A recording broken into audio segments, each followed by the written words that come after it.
امراؤ جان ادا episode number 25۔ ہاتھ منہ دھو کے پڑھنے لگی۔ بارے سرے شام سارا مسودہ پڑھ چکی۔ تمام قصے میں وہ تقریر آپ کی مجھے بہت ہی دلچسپ معلوم ہوئی، جہاں آپ نے نیک بختوں اور خراب عورتوں کا مقابلہ کر کے ان کا فرق بتایا ہے۔ نیک بخت عورتوں کو جس قدر فخر ہو زیبا ہے، اور ایسی بازاریوں کو ان کے اس فخر پر بہت ہی رشک کرنا چاہیے۔ مگر اس کے ساتھ ہی یہ خیال آیا کہ اس باب میں بخت و اتفاق کو بھی بہت دخل ہے۔ میری خرابی کا سبب وہی دلاور خان کی شرارت تھی۔ نہ وہ مجھے اٹھا لاتا اور نہ اتفاق سے خانم کے ہاتھوں فروخت ہوتی، نہ میرا یہ لکھا پورا ہوتا۔ جن امور کی برائی میں اب مجھے کوئی شبہ نہیں رہا، اور اسی لیے ایک مدت ہوئی کہ میں ان سے بیزار اور تائب ہوں، اس زمانے میں ان کی حقیقت مجھے کسی طرح نہیں معلوم ہو سکتی تھی۔ نہ ایسا کوئی قانون مجھے بتایا گیا تھا کہ میں ان سے اجتناب کرتی، اور ایسا نہ کرتی تو مجھے سزا دی جاتی۔ میں خانم کو اپنا مالک اور حاکم تصور کرتی تھی۔ میں خود کوئی ایسا کام نہ کرتی تھی جو ان کی مرضی کے خلاف ہو، اور اگر کرتی تھی بھی تو بہت چھپا کے، تاکہ ان کی مار جھڑکیوں سے بچ سکوں۔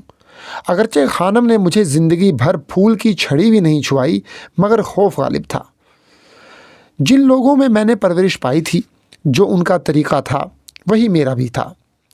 میں نے اس زمانے میں کبھی کسی مذہبی عقیدے پر غور نہیں کیا، اور میرا خیال ہے کہ کوئی ایسی حالت میں نہ کرتا۔ ارضی و سماوی حادثے جن کا کوئی وقت مقرر نہیں ہے، مگر جو ہوتے ہیں تو دلوں میں ایک خاص قسم کی دہشت سما جاتی ہے۔ مثلاً زور سے بادل کا گرجنا، بجلی کا چمکنا، آندھیوں کا آنا، اولوں کا گرنا، زلزلے کا آنا، سورج گرہن یا چاند گرہن، قحط سالی، وبا وغیرہ۔ ایسے امور اکثر خدائی غضب کی علامت سمجھے جاتے ہیں۔ پھر میں نے دیکھا کہ لوگوں کے بعض اعمالوں کی وجہ سے وہ رفع دفع ہو گئیں، مگر یہ بھی دیکھا کہ بہت سی آفتیں، دعائیں، تعویذ، ٹوٹکے کسی بات سے نہ ٹلیں۔ ایسے امور لوگوں کو خدا کی مرضی، تقدیر آسمانی کی طرف منسوب کر دیا کرتے ہیں۔ مذہبی احکام مجھ کو مفصل نہ پہنچے تھے، اور نہ ثواب عذاب کا مسئلہ اچھی طرح سمجھایا گیا تھا، اس لیے ان باتوں کا اثر میرے دل پر نہ تھا۔ بے شک اس زمانے میں میرا کوئی مذہب نہ تھا، صرف جو اور لوگوں کو کرتے دیکھتی تھی وہی آپ بھی کرنے لگتی تھی۔ اس وقت میں میرا کوئی مذہب نہ تھا۔ تقدیر پر میں بہت ہی شاکر تھی۔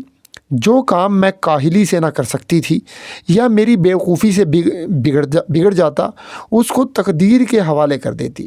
فارسی کتابوں کے پڑھنے سے آسمان کی شکایت کرنے کا مضمون میرے ہاتھ آ گیا تھا، اور جب میرا کوئی مطلب فوت ہو جاتا تھا اور کسی وجہ سے مجھے ملال پہنچتا تھا تو جاؤ بیجا فلک کی شکایتیں کرتی تھی۔ ہم بھی ہیں مختار لیکن اس قدر ہے اختیار، جب ہوئے مجبور قسمت کو برا کہنے لگے۔ مولوی صاحب، بوا حسینی اور بڈھے بڑھیاں جب اگلے زمانے کی باتیں کرتے تھے تو اس سے معلوم ہوتا تھا کہ وہ اس زمانے سے بہت ہی اچھا تھا۔ اس لیے ان کی طرح میں بھی اس زمانے کی غائبانہ تعریف اور زمانہ موجودہ کی بلا وجہ مذمت کیا کرتی تھی۔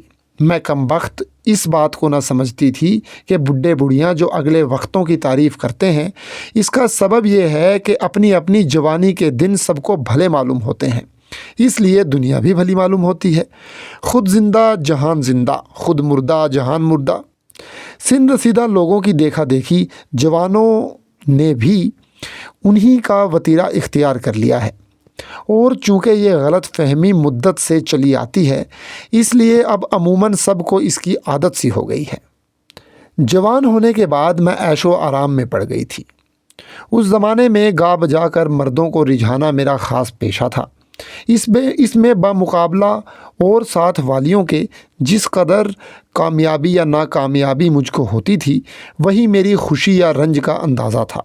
میری صورت بنسبت اوروں کے کچھ اچھی نہ تھی، مگر فن موسیقی کی مہارت اور شعر و سخن کی قابلیت کی وجہ سے میں سب سے بڑھی چڑھی رہی۔ اپنی کم عمری میں مجھے ایک خاص قسم کا امتیاز حاصل تھا، مگر اس سے کچھ نقصان بھی ہوا۔ وہ یہ کہ جس قدر میری عزت زیادہ ہوتی گئی، اتنا ہی خودداری کا خیال میرے دل میں پیدا ہوتا گیا۔ جہاں اور رنڈیاں بے باکیوں سے اپنا مطلب نکال لیتی تھیں، میں منہ دیکھتی رہ جاتی تھی۔ مثلاً ان کا عام قاعدہ تھا کہ ہر کس و ناقص سے کسی نہ کسی قسم کی فرمائش ضرور کر دینا چاہیے۔ مجھے اس سے شرم آتی تھی۔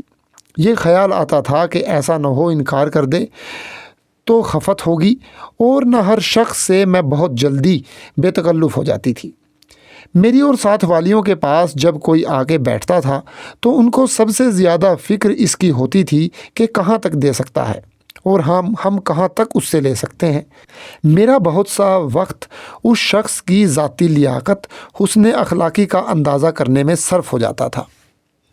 مانگنے کی عادت کو میں معیوب سمجھنے لگی تھی۔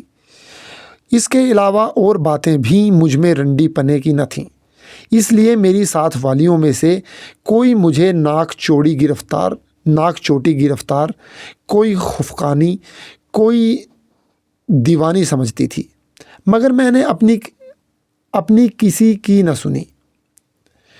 پھر وہ زمانہ آیا کہ میں رنڈیوں کے ذلیل پیشے کو عیب سمجھنے لگی اور اس سے دستبردار ہو گئی۔ ہر کس و ناقص سے ملنا چھوڑ دیا، صرف ناچ مجرے پر بسر اوقات رہ گئی۔ کسی رئیس نے نوکر رکھا تو نوکری کر لی، رفتہ رفتہ وہ بھی ترک کر دیا۔ جب میں ان افعال سے تائب ہوئی جن کو میں نے اپنے نزدیک برا سمجھ لیا تھا، تو ایک بار میرے جی میں آیا کہ کسی مرد آدمی کے گھر پڑ جاؤں، لیکن پھر یہ خیال آیا کہ لوگ کہیں گے آخر رنڈی تھی نا، کفن کا چونگا لیا۔ مرزا صاحب، شاید اس محاورے کو آپ نہ سمجھیں۔ مطلب اس کا یہ ہے کہ کوئی رنڈی سندھ سے اتر کر کسی کے گھر بیٹھ جاتی ہے تو تجربہ کار تماش بین اس کی نسبت کہا کرتے ہیں کہ اس رنڈی نے کفن کا چونگا لیا، یا مرتے مرتے کفن لے مری، یعنی اپنے دام بجائے، اور از راہ فریب تماش بین پر اپنی تجہیز و تکفین کا بال ڈالا۔ اس مثل سے رنڈیوں کی بے حد خود غرضی، لالچ اور فریب کا ثبوت ملتا ہے۔ اس میں کچھ شک نہیں کہ ہم لوگ ایسے ہی ہوتے ہیں۔ فرض کیجئے کہ میں سچ مچ تائب ہو گئی اور اب انتہا کی نیک ہو گئی، مگر اس کو سوا خدا کے اور کون جانتا ہے؟ کسی شخص کو میری نیکی کا یقین نہیں ہو سکتا۔ پھر اگر اس حالت میں کسی سے محبت کروں اور اس محبت کی بنا پر سراسر خلوص اور نیک نیتی پر ہوں، اس پر بھی خاص وہ شخص اور اس کے سوا اور جو لوگ دیکھیں یا سنیں گے کبھی یقین نہ لائیں گے، پھر میرا محبت کرنا بھی بے سود ہوگا۔ لوگ مشہور کرتے ہیں کہ میرے پاس دولت ہے، اس لیے اکثر لوگ اس سن میں بھی میری خواہش کرتے ہیں اور طرح طرح کے فریب مجھ کو دینا چاہتے ہیں۔ کوئی صاحب میرے حسن و جمال کی تعریف کرتے ہیں، اگرچہ ان کا تعلق میں ایسی رنڈیوں سے سن چکی ہوں جو بدرجہ مجھ سے بہتر ہیں۔ کوئی صاحب میرے کمال موسیقی پر غش ہیں، حالانکہ ان کے کان تال سم سے آشنا نہیں۔ کوئی میری شاعری کے مداح ہیں جنہوں نے عمر بھر بھی ایک مصرع موضوع کہنا تو کیسا پڑھا بھی نہ ہوگا۔ ایک صاحب میری علمیت کے قائل ہیں، خود بھی پڑھے لکھے ہیں، مگر مجھ کو مولانا بالفضل اولین سمجھتے ہیں۔ معمولی مسئلے روزہ و نماز کے بھی مجھی سے پوچھ لیا کرتے ہیں، گویا کہ آپ میرے مرید یا مقلد ہیں۔ ایک میرے عاشق زار میری دولت و کمال سے کوئی واسطہ نہیں، صرف میری تندرستی کے خواہاں ہیں۔ میری بات پر اللہ آمین۔ مجھے چھینک آئی اور ان کے درد سر ہونے لگا، مجھے درد سر ہوا اور ان کے دشمنوں کا دم نکلنے لگا۔ ایک بزرگ ناصح مشفق بنے ہیں، دنیا کے نشیب و فراز سمجھایا کرتے ہیں، مجھ کو بہت ہی بھولا سمجھتے ہیں، اس طرح کی باتیں کرتے ہیں جیسے کوئی 10-11 برس کی لڑکی سے باتیں کرتا ہے۔ میں ایک گھاگ عورت ہوں، گھاٹ گھاٹ کا پانی پیے جو جس طرح بناتا ہے بن جاتی ہوں، اور در حقیقت ان کو بناتی ہوں۔ خلوص کے ساتھ بھی ملنے والے 2-1 صاحب ہیں، بے غرض ملتے ہیں، ان کا مقصود صرف ایک مذاق خاص ہے، مثلاً شعر و سخن یا گانا بجانا، صرف لطف گفتگو۔ نہ ان کی کوئی غرض مجھ سے ہے، نہ مجھے کوئی غرض ان سے ہے۔ ایسے لوگوں کو دل سے چاہتی ہوں، اور بے غرضی رفتہ رفتہ ایک غرض ہو گئی ہے کہ نہ مجھے ان کے بغیر چین آتا ہے اور نہ انہیں بغیر میرے۔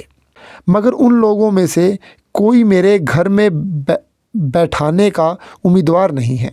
کاش کہ ایسا ہوتا، مگر یہ تمنا ایسی ہے جیسے کوئی کہے کاش کہ جوانی پھر آتی۔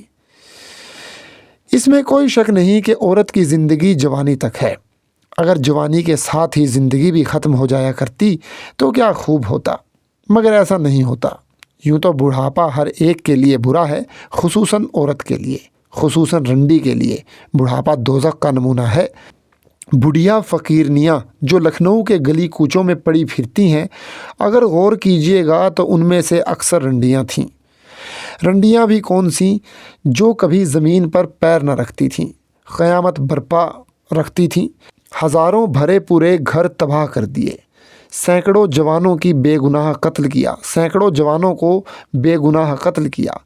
جہاں جاتی تھیں لوگ آنکھیں بچھاتے تھے، اب کوئی ان کی طرف آنکھ اٹھا کر بھی نہیں دیکھتا۔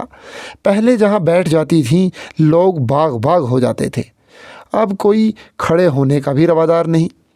پہلے بن مانگے موتی ملتے تھے، اب مانگے بھیک نہیں ملتی۔ ان میں سے اکثر اپنے ہاتھوں اپنی تباہی کا باعث ہوئیں۔ ایک بڑی بھی میرے مکان پر کبھی کبھی آیا کرتی تھیں، کسی زمانے میں بڑی مشہور رنڈیوں میں تھیں۔ جوانی میں ہزاروں روپے کمائے، ذرا مزیدار جگڑا تھا۔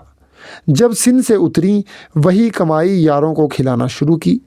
بڑھاپے میں ایک نوجوان کے گھر بیٹھی، ایک تو وہ خوبصورت کم سن، بھلا وہ ان پر کیوں ریجھتا۔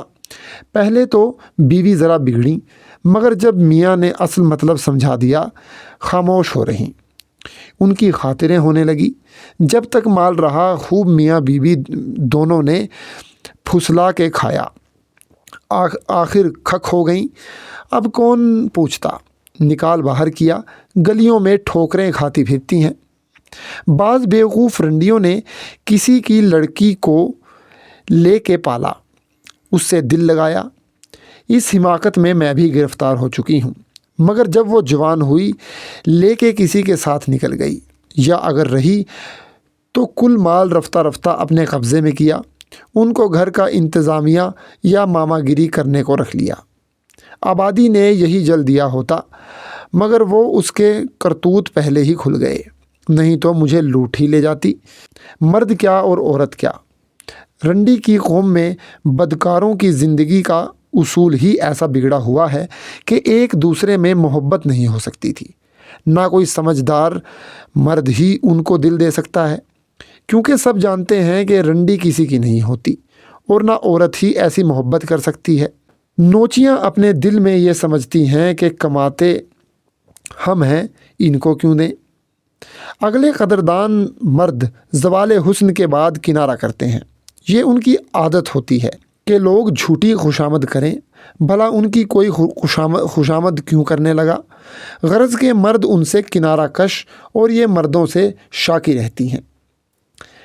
پہل میں بھی اور رنڈیوں کی زبانی مردوں کی بے وفائی کا دکھڑا سن کے وقت ضائع کرتی تھی، اور بے سمجھے ان کی ہاں میں ہاں ملا دیتی تھی۔ مگر باوجود اس کے کہ گوہر مرزا نے میرے ساتھ جو کچھ سلوک کیا وہ سب آپ کو معلوم ہے، اور نواب صاحب جنہوں نے مجھ پر نکاح کا الزام لگایا تھا اس کو بھی آپ سن چکے ہیں۔ پھر بھی مردوں کی کو بے وفا نہیں کہہ سکتی۔ اس معاملے میں عورتیں خصوصاً بازار والیاں ان سے کسی طرح کم نہیں ہیں۔ محبت کے باب میں مرد، معاف کیجیے گا، اکثر بیوقوف اور عورتیں بہت ہی چالاک ہوتی ہیں۔ اکثر مرد سچے دل سے اظہار عشق کرتے ہیں اور اکثر عورتیں جھوٹی محبت جتاتی ہیں، اس لیے کہ مرد جس حالت میں اظہار عشق کرتے ہیں وہ حالت ان کی اضطراری ہوتی ہے، اور عورتیں بہت جلدی متاثر نہیں ہوتی، کیونکہ مرد بہت ہی جلد عورتوں کے حسن ظاہری پر فریفتہ ہو کر ان پر شیدا ہو جاتا ہے، اور عورتیں اس باب میں زیادہ احتیاط کرتی ہیں۔